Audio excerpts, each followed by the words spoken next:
وہ مکمل شرعی پردے میں تیز تیز اسٹرالر کو چلائے لفٹ میں داخل ہو گئی۔ میری نظر فون پر بات کرنے کے دوران لمحے بھر کو ہی اس پر پڑی ہوگی، لیکن میں اسے سراہے بغیر نہ رہ سکی، اور ساتھ ساتھ افسوس بھی ہوا کہ کاش سلام دعا کر کے واقفیت ہی حاصل کر لیتی۔ کینیڈا کے اس مین شہر میں فل نقاب لیے باوقار انداز میں چلتی یہ خاتون عملی دعوت اسلامی کا مظاہرہ کر رہی تھی۔ اس معاشرے میں جہاں اکثر مقامی خواتین مختصر لباس زیبتن کرتی ہیں، وہاں بعض پاکستانی خواتین بھی ان کا ساتھ دینے کے لیے تیار کھڑی رہتی ہیں اور ٹائٹ لباس میں خود کو ترقی یافتہ اور ماڈرن تصور کرتی ہیں۔ بہرحال میرا ان دنوں ایک کورس کے سلسلے میں اس بلڈنگ میں آنا جانا تھا جہاں میں نے اس نقاب پوش خاتون کو دیکھا تھا۔ کچھ دیر بعد میں بلڈنگ سے نکل گئی اور جب تھوڑی دیر بعد ڈاؤن ٹاؤن میں واقع سینٹرل لائبریری میں داخل ہوئی تو وہ خاتون وہاں پہلے سے ہی موجود تھیں۔ میں نے آگے بڑھ کر سلام کیا تو معلوم ہوا کہ نائجیریا سے آئی یہ نئی امیگرنٹ ہیں، ماشاءاللہ بہت ہی باعمل مسلمان۔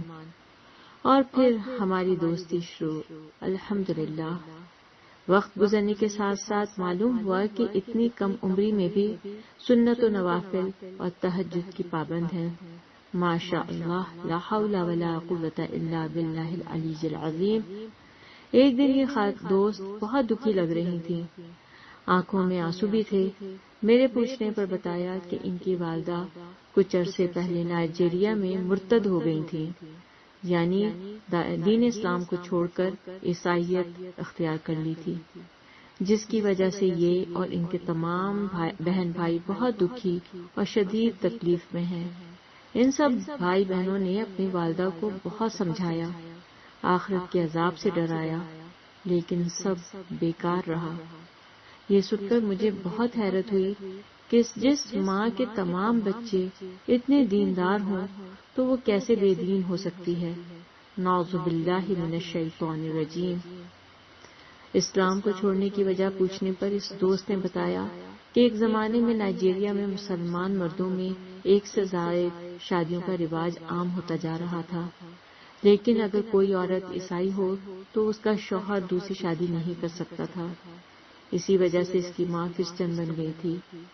یہ سن کر میں حیرت زدہ رہ گئی کہ کسی کے مرتد ہونے کی یہ وجہ بھی ہو سکتی ہے، اور سوچنے لگی کہ اہل جنت مردوں کو تو دنیاوی بیویوں کے ساتھ ساتھ حوریں بھی ملیں گی، اور شوہروں کے تقوی کی بنیاد پر حوروں کی تعداد میں اضافہ بھی ہوگا، تو کیا اس قسم کی ذہنیت رکھنے والی خواتین کو اس امر پر کیا کچھ محسوس ہوتا ہے؟ بحیثیت مسلمان اللہ رب العزت کے ہر حکم اور ہر امر پر باخوشی سجدہ ریز ہونا ہی ہمیں اللہ کا فرمانبردار اور فائزون بناتا ہے۔ اللہ ذوالجلال اپنی رحمت سے ہمیں بھی فائزون میں شامل فرمانا، آمین ثم آمین۔ اپنی دوست کی والدہ کے لیے دعا ہے کہ اللہ رب العزت ان کی طلب جنت کا حصول بنا دے اور ان کو واپس توحید کا ماننے والا بنا دے، آمین یا رب العالمین۔ پچھلے ہفتے اس دوست نے بتایا کہ ان کی والدہ وزٹ پر ان کے پاس کینیڈا آئی ہوئی ہیں، وہ ان کو اپنے ساتھ مختلف مساجد میں لے جاتی ہیں، اس امید پر کہ شاید ماضی کی کوئی یاد جب وہ مسلمان تھیں ان کے ذہن میں تازہ ہو جائے اور وہ اپنے کیے پر نادم ہو کر پھر سے دائرہ اسلام میں داخل ہو جائیں اور آخرت میں جہنم کے عذاب سے بچ جائیں۔ ہماری بھی یہی دعا ہے، اللہ رب العزت ہم سب کا خاتمہ بالخیر فرمائے، آمین یا رب العالمین۔